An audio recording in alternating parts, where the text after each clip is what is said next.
Well, the market is, to say the least, a bit shaky. Interest rates have taken a dive. Where can you be sure of a decent return? You might want to consider life insurance. Yes, life insurance. Same expression I had on my face about 10 years ago when we said commodities. Joining me now is Joe Hyder, president of Dawson Wealth Management in Cleveland, and Adam Sherman, president of First Trust Financial Resources in Philadelphia. Dennis is with me as well. Joe, I'll start with you. Explain why you think this should be a new asset class for individuals, because we did hear that same thing a few years ago with commodities, which were then not an asset class for the general public, and it's turned out to be a big bet for a lot of people and a good one for people. Why life insurance now? Well, it's simply taking the commodity that banks, corporations, and college endowments have been utilizing as a safe bet, long-term investment with high interest rates, virtually no volatility, and liquidity. And now we're simply looking at this as a potential for play for a portion of our clients' money and portfolios for safe long-term money. And Adam, you agree that life insurance should be part of your portfolio. How much? What kind of a return should you expect too? Well, Sue, in today's volatile marketplace, with money markets at 2% and 5-year CDs at 3%, the current crediting rates of permanent life insurance policies are now 4 to 4.5%.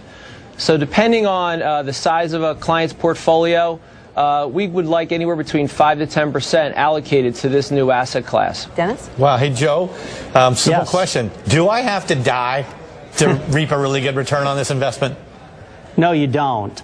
The reality is, when Adam was talking about crediting rates in the 4 to 4.5% rate of return, it's very competitive with certificates of deposit and money market, but it has the dramatic added advantage that you pay no income tax on those gains ever if it's structured and the withdrawals are done properly. Can I spend those gains, though, as I'm going while I'm alive, or do you spend those gains only after the policy pays off? No, you can spend them while you're alive, which is the utilization that companies and banks have been utilizing for decades now to fund employee benefits and retiree benefits. Okay. Hey, Adam, you know, back at Forbes magazine, we always learn there's term life insurance, where you just kind of placing a bet, and if you die, it pays off big. And there's whole life, and we were always taught whole life bad, term life good. Which are we talking about here?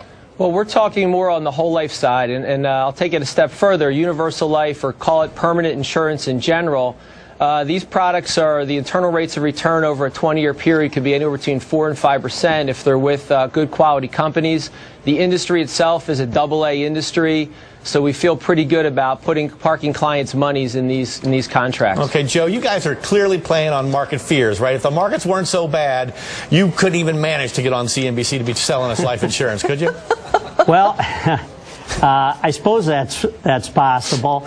The reality is, just as Adam mentioned, we're talking about 5 to 10% of our clients' portfolios in safe investments such as life insurance. So we're a big believer in the market. I'm not looking to scare clients. I'm just looking to talk about alternatives. Okay. Adam, do you worry, though, about some of the exposure that companies might have to some of the current problems?